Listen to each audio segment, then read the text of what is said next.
Les prophètes de TikTok, les prophètes dans nos assemblées locaux, dans nos assemblées d'église, dites d'église, hein, et encore, si nous sommes de véritables saints, ici, je me suis donné un exercice. Après avoir eu la boule au ventre, le cœur serré, tu vois, de comment beaucoup, entre guillemets, d'enfants de Dieu font. C'est-à-dire, ils font des choses, disent des choses, notamment les prophètes. Et beaucoup d'enfants de Dieu, hein, sur la toile. Je pense que ça blesse en fait. Et ceux qui sont friands de ces choses, ça me blesse encore plus parce que les gens souffrent. Les gens souffrent. Et quand les gens seront déçus, car étant allés de prophète en prophète, de prophétesse en prophétesse, ayant essayé toutes les conctions, les potions prophétiques que leur ont donné tous ces prophètes de TikTok ou des réseaux sociaux ou de certaines assemblées, hein, ces âmes-là seront déçues, hein, parce qu'ils n'auront pas vu le miracle promis, la promesse dite, du marketing prophétique. Hein? Et donc, ils seront déçus. Tu vois? Parce que quand ils quittent leur maison, ils viennent se connecter. Quand ils se connectent pour demander des solutions, on leur donne des soi-disant solutions qui ne répondent pas à leurs besoins. Mais sur le coup, c'est quelque chose qui leur fait du bien. Parce qu'ils voient, ils sentent que celui qui parle voit clairement. Or, celui qui dit des choses, même si ça semble vrai, est aveugle. Tu vois? Parce que ce n'est pas celui qui dit quelque chose qui semble être vrai, que c'est vrai, qu'il vient vraiment du Seigneur. Faisons attention, tu vois. Bref, il y a un détail que je vais encore appuyer ici par rapport au livre de Jérémie. Le Seigneur a dit à Jérémie, parce que Jérémie avait des incertitudes, donc, ça dit, Dieu t'annonce que tu vas aller, hein, même Gédéon, quand les gens ils pensent qu'on court pour servir Dieu, qui a couru, qui est même accouru, Dieu t'appelle à le servir, allez dire des choses où les gens peuvent te cogner les têtes là-bas, et toi tu es content, aujourd'hui nous sommes tous contents, oh, je suis un serviteur de Dieu, et quand les persécutions viennent, nous sommes les premiers à dire, hey, Seigneur, je dépose les valises au carrefour. Tu vois? Ah bah ouais. Tu vois ce que je veux dire? Nous sommes les premiers à dire, oh Dieu m'a parlé. Le prophète a dit, voici ta femme. Voici ta femme. Voici ton mari, ma soeur. Voici, ainsi, j'ai vu. Mais quand nous rentrons dans le mariage, on ne fait même pas 10 jours. Regardez vos prophètes là, hein, commençant par T, hein, oh. Le prénom F, le nom T. Ils n'ont pas vu. Ils sont allés se marier avec des femmes, mais ils n'ont pas vu. Qu'est-ce qu'ils ont vu? Ou qu'est-ce qu'on a vu pour eux? Tu vois, non, finalement, les voilà qui ont divorcé. Mais leurs yeux n'ont pas vu. Pourtant, c'est des personnes qui peuvent voir, qui peuvent, c'est-à-dire faire sortir l'argent des sacs, des trucs incroyablissimes. Hein. Mais ils n'ont pas vu. Divorce. Ils n'ont pas vu que ces choses allaient leur arriver.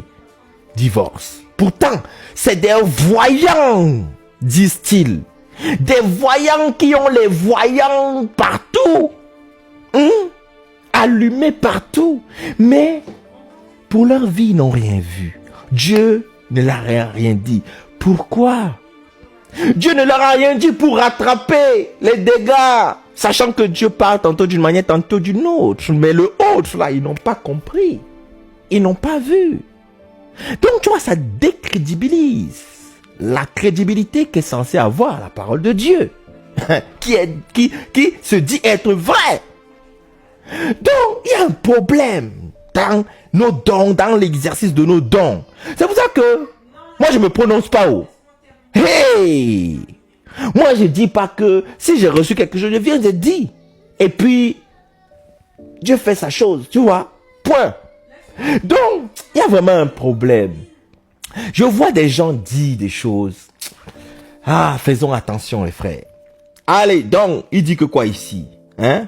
Et l'Éternel me dit, ne dis pas, je suis enfant. Donc, aie confiance en Dieu. Ne te rabaisse pas. Aie confiance en Dieu. Aie confiance en toi. Aie confiance, si tu es vraiment appelé de Dieu. Aie confiance au fait que Dieu est capable d'accomplir ce qu'il t'a dit. Il est capable de te protéger. Parce que si Dieu t'a vraiment appelé, il te protégera. Si Dieu a vraiment dit que cette femme est à toi, il gardera ton mariage. Mais quel est ce Dieu-là qui dit que c'est là? Et en plus, Seigneur Dieu. Même, tu vois, même là, ça a du mal à sortir. Seigneur Dieu. Hey. Donc, ça décrédibilise le prophétique. Après le prophète là en question, tu vois, longtemps après, il a invité son ami pasteur dans son église pour confirmer par la prophétie une sœur dont il avait les vues, bref, de la marmaille prophétique. Et comme c'était aussi le ainsi dit l'Éternel, tu vas te marier avec quelqu'un. Bref, tout ça, c'est les arrangements en bac d'abord. Sur la scène publique, les enfants de Dieu ne voient que, waouh, il a vu juste, waouh, waouh. Marmaille prophétique. Il n'y a que les âmes simples, hein, qui comprennent. Ils ne savent pas lire au-delà des lignes, au-delà de ce qu'on leur montre. Ils voient seulement que prophétie, prophétie, je vois prophète, tu vas te marier dans l'heure de temps. Mais il ne dit pas pourquoi le prophète a divorcé. Et il ne dit pas comment le prophète, parce que c'est ça l'objectif d'un vrai prophète, c'est de venir à bas là où il y a des mauvais trucs, c'est de dire la vérité quoi. De rétablir, de corriger, d'avertir, bref, pour amener l'homme de Dieu, l'enfant de Dieu à la véritable volonté de Dieu. Mais le prophète vient confirmer un mariage adultérin, tu vois. Il ne vient pas pour réparer ce qui est cassé. Parce que le Seigneur a dit ça plus loin à Jérémie, tu vois. Hein? Il dit que quoi?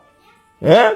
Il dit, je t'ai établi sur les royaumes pour que tu arraches et que tu abattes, pour que tu ruines et que tu détruises, pour que tu bâtisses et que tu plantes.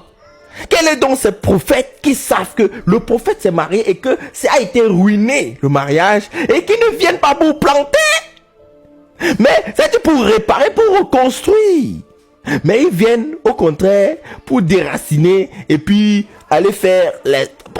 Seigneur Dieu, vous voyez que ça décrédibilise même le sérieux du prophétique, tu vois, en tout cas pour moi, hein, je dis bien, ça c'est mon analyse personnelle, tu vois, je dis qu'il y a de la haute marmaille dans nos églises. Pour ceux qui sont friands, oh je vois, en fait, c'est chaud parce qu'il y a un autre esprit qui peut faire des choses à peu près comme l'esprit de Dieu. Je dis à peu près parce que c'est pas ça. Il peut dire des choses qui s'avèrent être vraies. Notamment, on l'appelle l'esprit de Python ou les esprits de mort. Et beaucoup de prophètes, beaucoup de soi-disant serviteurs de Dieu, servants de Dieu, font des pactes avec certaines entités, certains esprits, hein, ont des bagues, ont des trucs dans la langue. Donc, ils utilisent les esprits de mort. Tu vois? Ils utilisent les esprits de mort. Ils utilisent les esprits de Python. Tu vois ce que je veux dire? Et toi, donc, on va donner des prophéties comme ça. Bah, en fait, tu as basé ta foi sur la prophétie du Python, sur la parole du Python du serpent, ou la parole d'un esprit de mort. Et la preuve, c'est pour ça que ça s'accomplit pas, parce qu'il y a la mort dans la chaudière, les amis. Il y a la mort dans la chaudière. C'est pour ça que tu es déçu. C'est pour ça que ton problème semble s'empirer. Parce que quand tu mets ta foi en ça, bah, tu ouvres une porte. Une porte. Tu as donné accès à ton cœur, à un esprit de l'erreur qui va t'induire davantage à l'erreur et qui va prendre ses amis, venir encore s'asseoir et assiéger ta vie. Tu vois, veillons donc, lis Jérémie et tu vas comprendre beaucoup de choses. Donc, le Seigneur t'envoie et tu dois dire et faire ce que Dieu a dit, ni plus ni moins. Mais aujourd'hui, les gens parlent. Tout le monde qui vient, ils voient tout sur tout le monde, mais ils sont incapables de dire vraiment les choses qui arrivent en temps et en heure. Soyons prudents.